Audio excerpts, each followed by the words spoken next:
This disturbing story begins in 2015 at a hospital in Chester, England.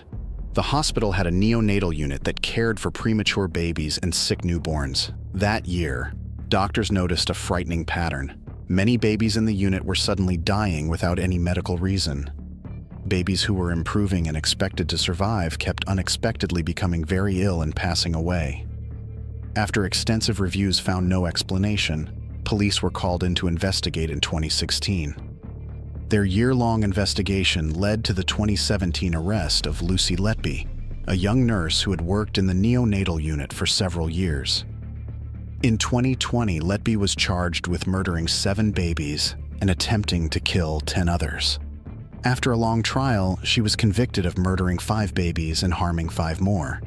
Letby will go down as one of the worst child serial killers ever in British history. Letby carried out her evil deeds in secretive ways. The identities of her victims were kept confidential under court orders and referred to only as Baby A, Baby B, Baby C, etc. She used different methods to attack the infants. Letby injected some babies with insulin, which is extremely dangerous for infants who don't need it. She tried to smother babies by covering their heads with blankets or hands. One child had injuries similar to an awful car crash, but her most common method was injecting air into the bloodstream through IV lines and cannulas. This caused a fatal air embolism or air bubbles in the circulation. Baby A was her first victim using the air injection technique in 2015, just days after Letby attended a hospital training course about intravenous lines that mentioned air embolisms. Letby injected air into Baby A's bloodstream and stood by as he died. She tried to kill his twin sister the same way the next night, but the baby girl miraculously survived. Baby D was the only full-term newborn killed by Letby. Baby D was in the unit after her mother's extraordinarily difficult 60-hour labor. Letby injected her with air 3 times before she passed away. A doctor noticed Baby D had unusual skin modeling, a rash that later became a signature of Letby's lethal actions. Letby also murdered a premature twin named Baby E by injecting air into his tiny body. This happened while his mother was briefly away from the neonatal unit. When she returned around midnight, the ward was in complete disarray with doctors racing to save her son, who had suddenly crashed from stable to near death. After nearly an hour of failed CPR and revival attempts, the baby's heart gave out as his devastated parents watched helplessly.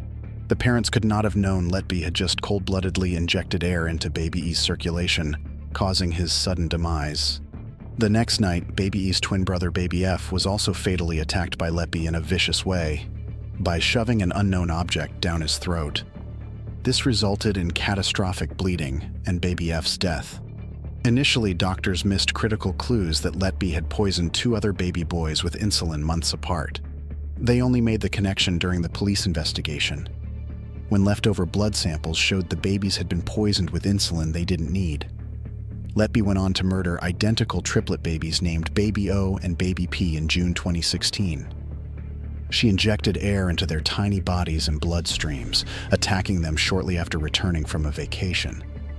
As doctors desperately worked to save Baby O, Letby shockingly told a colleague that Baby P would not leave the hospital alive. The parents described their heartbreak and trauma at having to watch their infants unexpectedly die before their eyes, without understanding why. Later, they learned Lucy Letby was responsible, compounding their grief. Some parents only found out years later via police that their child had been killed by Letby, rather than dying naturally as first assumed. Letby repeatedly struck babies multiple times during a single shift as their devastated parents kept vigil at their bedside. Some infants were attacked and killed within hours or days of being born. The parents had to witness the unthinkable, their long-awaited newborn baby suddenly dying inexplicably before their eyes. Several experienced doctors in the neonatal unit noticed a disturbing pattern of unexplained crises and deaths among the fragile babies. But they found it very difficult to believe a nurse could intentionally harm the infants, considering it unthinkable.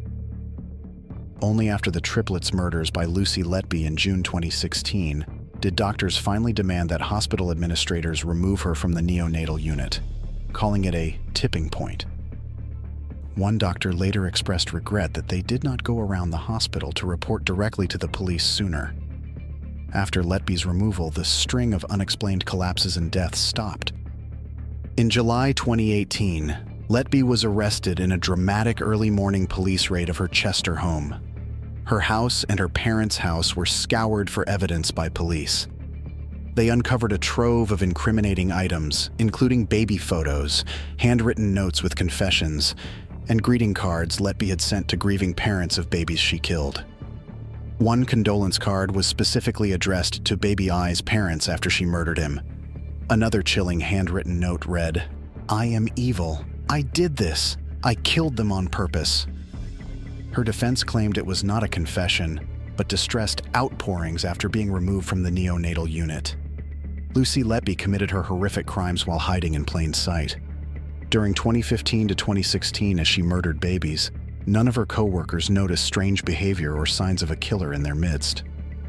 She presented as an ordinary young nurse, but behind the innocent facade lurked a calculated murderer of babies. Police are investigating if Letby may have harmed or killed more infants at other hospitals where she worked earlier in her training. More charges may follow against the UK's worst-ever healthcare serial killer. The families of Letby's tiny victims displayed inspiring courage and grace throughout the traumatic trial, but they remain haunted by unanswered questions. Why did she attack their children? What kind of person murders helpless babies? Was she deranged or just evil? Though the convictions provided justice, the families still face profound grief. They must endure the pain of losing a cherished newborn and coming to terms with the unspeakable. That their child was murdered at the hands of someone they trusted. This chilling case serves as a sobering lesson that true evil may hide in plain sight. Despite her utterly ordinary appearance, Lucy Letby was a psychopath who relished secretly torturing infants and causing devastation. Her crimes stained the reputation of the hospital unit that was supposed to protect the most vulnerable. The community was shaken to its core by harrowing revelations of what transpired under their noses without detection. But ultimately, kindness and justice prevailed over the evil perpetrated by Letby. Her surviving victims and families showed grace and courage. This horrific tale highlights the human capacity for both boundless good and depraved evil. While grappling with unthinkable atrocities, may we draw hope from those who nobly persevered. As a society, let us honor the lives cruelly cut short. May their memories inspire greater compassion and vigilance to prevent such tragedies again. And above all, may human goodness continue writing the story, pushing back against the darkness of harm and hate. If we stand together in love, light prevails.